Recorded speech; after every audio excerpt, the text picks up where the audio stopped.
안녕하세요. 오늘은 8가지 복된 마음의 마지막 2가지를 나누려고 합니다.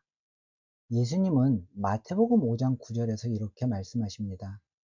화평하게 하는 자는 복이 있나니 그들이 하나님의 아들이라 일컬음을 받을 것이미요 라고 말씀하십니다. 예수님의 말씀을 올바르게 이해하기 위해서는 늘 예수님이 말씀을 선포하신 대상이 어떤 사람인가를 기억해야 합니다. 여러 번 말씀드렸지만 지금 예수님은 치유받을 수 없는 질병을 치료받기 위해서 예수님을 찾아온 많은 사람들을 향해서 말씀하시고 있습니다. 다시 말하면 단순히 윤리적인 가르침을 위한 말씀이 아니라는 것입니다. 예수님께서는 자신을 찾아온 수많은 병자들에게 그들의 고난과 절망을 극복하고 행복한 삶을 누릴 수 있는 방법을 제시해 주시고 있습니다. 하나님이 우리를 사랑하신 것처럼 사랑으로 서로를 따뜻하게 하는 울타리가 되어주라고 말씀하시는 것입니다. 예수님께서는 사람이 서로에게 쉴 만한 보금자리가 되어주라고 말씀하십니다. 있는 모습 그대로 품어주고 믿어주고 사랑해주라고 말씀하십니다. 이렇게 품어주고 안아주는 곳에서 회복과 치유가 시작되기 때문입니다. 그리고 고난을 극복하며 행복한 삶을 만들어 갈 수 있는 힘이 생기기 때문입니다. 이것이 하나님과 함께하는 삶의 특징이고 하나님의 나라, 진정한 하나님의 교회의 모습입니다. 교회는 단순히 주일 예배를 위해서 존재하는 곳이 아닙니다. 교회는 상한 마음이 치유되고 믿음의 용기를 얻고 삶을 감당할 수 있게 하는 하나님의 집입니다. 교회는 화평하게 하는 하나님의 마음을 나누는 곳이기 때문입니다. 그래서 주일 예배에 참석한 것으로 믿음의 의무를 다한 것이라고 생각하는 어리석음을 버려야 합니다. 정서적 의미에서 화평하게 하는 사람은 갈등으로 단절된 관계를 회복시키는 사람을 의미합니다. 사랑과 믿음으로 함께하는 화목한 인간관계는 사람의 행복의 필수적인 요소입니다. 하나님이 하나님의 동역자로 그리고 사람이 서로가 서로의 삶을 함께 나누는 동역자로 창조하셨기 때문입니다.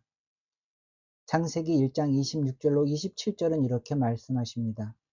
하나님이 이르시되 우리의 형상을 따라 우리의 모양대로 우리가 사람을 만들고 그들로 바다의 물고기와 하늘의 새와 가축과 온 땅과 땅에 기는 모든 것을 다스리게 하자 하시고 하나님이 자기 형상 곧 하나님의 형상대로 사람을 창조하시되 남자와 여자를 창조하시고 라고 말씀하셨습니다. 하나님이 하나님의 사랑과 믿음으로 사람과 함께 하심으로 사람의 삶이 모든 면에서 풍성해지고 행복하게 하셨습니다. 그리고 사람이 서로를 사랑으로 함께 함으로 삶이 행복으로 풍성해지게 하셨습니다. 건강하고 화목한 관계는 사람을 행복하게 하는 필수적인 요소입니다. 성경만이 이것을 이야기하는 것은 아닙니다. 심리학자 메슬로는 사람에게 반드시 필요한 5가지를 이야기합니다. 그리고 그 5가지의 중심에는 안정적인 대인관계가 있습니다. 또한 사랑과 믿음의 관계가 사람의 행복에 얼마나 중요한 요소인지 사람의 성장 과정이 그것을 증명하고 있습니다. 사람의 성장 단계에서 태어난 순간부터 7개월까지 부모와 아기의 관계는 아기의 평생을 좌우하는 중요한 시기입니다. 이 시기에 사랑이 결핍되고 믿고 안심할 수 있는 안정적인 환경이 주어지지 않으면 깊은 열등의식이 생기게 됩니다. 그리고 사랑받기 위해서 사랑받을 만한 사람으로 인정받을 만한 사람으로 자기 자신을 꾸미는 가면을 쓴 삶을 살게 됩니다. 사랑받기 위해서 애쓰는 안타까운 삶을 살게 되는 것입니다. 예수님께서는 자신을 찾아온 맹인과 문둥병자, 가난한 사람, 죄인이라고 차별받는 모든 사람들을 그들의 모습 그대로 다 품어주셨습니다. 예수님을 찾아온 사람들은 나 같은 죄인도 하나님께서 받아주실까 두려워하며 하나님 앞에 나아가지 못하던 사람들이었습니다. 하나님께서 자신들을 받아줄 것이라고는 상상할 수도 없었던 사람들이었습니다. 그러나 예수님은 그들이 하나님 앞에 있는 그 사람이 가지고 있는 그대로의 모습으로 받아주시고 품어주셨습니다. 그리고 담대한 믿음을 가지고 하나님께 나갈 수 있는 문을 열어주셨습니다. 여기에 예수 그리스도 안에 있는 모든 사람에게 주는 영적인 도전이 있습니다. 우리는 얼마나 우리 주위에 있는 사람들이 편안히 찾아와서 쉴 만한 안식처와 같은 사람인가 하는 것입니다. 하나님의 사랑은 공의와 죄의 선이 분명합니다. 그래서 하나님은 사랑이라는 말을 함부로 남용하며 죄인의 삶을 살아도 된다고 하지 않으십니다. 그러나 하나님의 공의 앞에서 진실로 회개하는 사람의 마음이 상하고 수치스럽지 않게 하십니다. 용서하시고 받아주신 하나님의 사랑을 고백하고 받은 구원을 증거하게 하십니다. 그리고 하나님의 이름으로 아파하는 사람을 품어주고 따뜻하게 위로하는, 화평하게 하는 사람이 되게 하십니다. 예수님은 마태복음 5장 10절로 12절에서 또 이렇게 말씀하십니다. 의를 위하여 박해받는 자는 복이 있나니 천국이 그들의 것임이라. 나로 말미암아 너희를 욕하고 박해하고 거짓으로 너희를 거슬러 모든 악한 말을 할 때에 너희에게 복이 있나니 기뻐하고 즐거워하라. 하늘에서 너희의 상이 큼이라. 너희 전에 있던 선지자들도 이같이 박해하였느니라 말씀하셨습니다. 예수님이 전하신 복음은 유대인들에게 환영받지 못하는 말씀이었습니다. 유대인들은 죄인들과 이방인들은 결코 구원받을 수 없다고 생각했습니다. 이 세상에서 오직 의로운 삶을 사는 사람들은 유대인 자신들 뿐이라고 강한 자부심을 가지고 있었습니다. 그런데 예수님은 그들을 향하여 회개하라 외치셨습니다. 그래서 유대인들은 예수님을 배척했습니다. 앞에서도 말씀드렸지만 예수님께 모여든 사람들은 병자들과 죄인들, 유대 사회에서 소외된 가난한 사람들이었습니다. 사회에서 소외되고 차별당하며 박해받는 것이 얼마나 고통스러운 일인지 누구보다도 잘 아는 사람들이었습니다. 이렇게 박해받는 사람들이 예수 그리스도께 받은 은혜와 치유, 사랑을 증거하고 하나님의 구원이 임하였음을 고백하는 것은 유대인들로부터 더욱 심각한 박해를 각오해야 하는 일이었습니다. 그럼에도 불구하고 예수님은 하나님께서 이 세상에 약속하신 구원을 이루셨고 자신들이 그 증거임을 전하라고 하셨습니다. 하나님의 구원은 몇몇 사람만을 위한 것이 아니라 세상의 모든 사람들을 위한 것이기 때문이었습니다. 하나님은 가능한 한 모든 사람들에게 기회의 문을 열어놓으시기를 원하셨기 때문입니다. 우리는 하나님의 사랑으로 구원받은 사람들입니다. 그리고 하나님의 동역자로서 하나님의 일에 참여해야 하는 사람들입니다. 우리가 증거하고 고백해야 하는 것은 우리 자신에 대한 것이 아닙니다.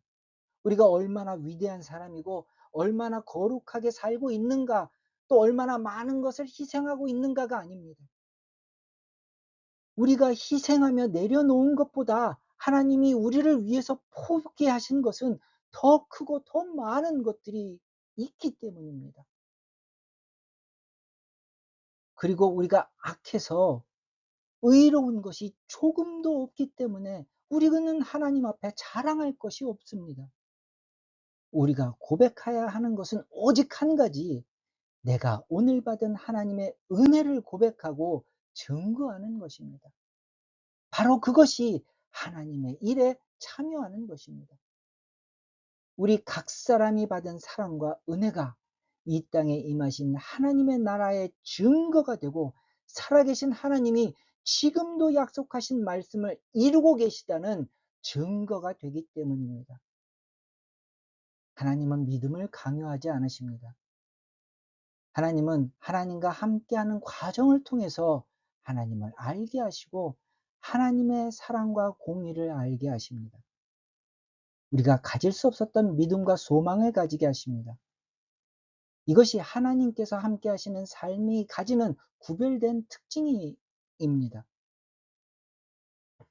처음에는 오늘도 변한 것이 없고 여전히 아프고 힘든 현실에 절망할 수 있습니다. 아무런 희망이 보이지 않아서 하나님이 정말 계신가 하는 의심이 들고 믿음이 점점 약해질 수 있습니다. 그런데 그 하루하루가 어떻게든 감당되게 하시고 지나가게 하십니다. 그렇게 하루하루 지나가면서 자신의 삶을 보는 눈이 변하기 시작합니다. 겨우 지나온 것 같은 시간인데 그곳에 하나님이 계셨다는 것을 알게 되기 시작합니다. 그리고 조금씩 담대해지고 단단해지는 믿음을 가지게 됩니다. 가질 수 없는 꿈을 가지기 시작합니다. 마침내는 단단해지고 담대해진 믿음 때문에 더 크고 놀라운 일들을 경험하게 됩니다. 이것이 하나님과 함께하는 삶의 특징이고 우리가 나누는 믿음입니다. 이 믿음을 나누는 것이 세상에서는 우스워 보이고 조롱받을 수 있습니다. 세상이 생각하는 것과 다른 것을 고백하기 때문에 박해받을 수 있습니다. 그러나 세상에 하나님이 없다 하면 없고 세상에 하나님이 있다 하면 존재하는 그런 하나님이 아니십니다. 하나님은 하나님께서 정하신 일을 하는데 세상의 허락을 필요로 하지 않습니다. 하나님만이 진정한 절대자이고 오직 유일한 공의의 진리이시기 때문입니다. 사랑하는 형제자매 여러분, 우리가 감당하고 있는 삶이 세상에서 작고 보잘것없을 수 있습니다. 그러나 우리는 우리가 있는 곳에서 하나님께 받은 은혜와 구원을 증거하고 고백하고 나누어야 합니다. 세상 사람들이 우리의 고백과 증거에 귀를 기울이지 않을지라도 우리는 목청껏 세상을 향해서 살아계신 하나님과 그분의 사랑을 증거해야 합니다. 우리가 예수님께 받은 증거가 너무나 분명하기 때문입니다. 예수님을 찾아왔던 많은 사람들처럼 우리가 가지고 있는 삶의 무게가 무겁고 힘겨운 만큼 분명한 하나님의 사랑과 은혜의 증거가 우리의 삶에 있기 때문입니다. 이제 하나님께서 정하신 심판의 시간이 다가오고 있습니다. 그리고 하나님은 이 마지막 때에 하나님의 말씀을 증거할 하나님의 사람을 찾고 계십니다. 사랑하는 형제자매 여러분, 오늘도 누군가 한 사람이 따뜻함을 느끼고 쉴 수 있는 하나님의 손길이 되시기를 간절히 소망합니다. 담대한 믿음을 고백하며 하나님의 나라가 임하였음을 선포하는 모두가 되시기를 간절히 권면드립니다. 다 같이 기도하시겠습니다. 하나님, 오늘도 하나님이 함께 해주시는 은혜가 연약한 믿음을 세우고 단단해지는 시간이 될 수 있도록 하나님 인도하여 주시옵소서. 하나님께서 함께 하시는 것을 볼 수 있는 눈을 열어 주시옵시고 하나님의 말씀을 들을 수 있는 귀를 열어 주시옵소서. 세상을 두려워하지 않고 담대하게 오늘도 살아계신 하나님의 말씀을 증거하며 누군가 아파하는 한 영혼을 따뜻하게 품어주고 위로하며 치유하는 하나님의 통로가 될 수 있도록 인도하여 주시옵소서. 예수 그리스도의 이름으로 기도드렸습니다. 아멘.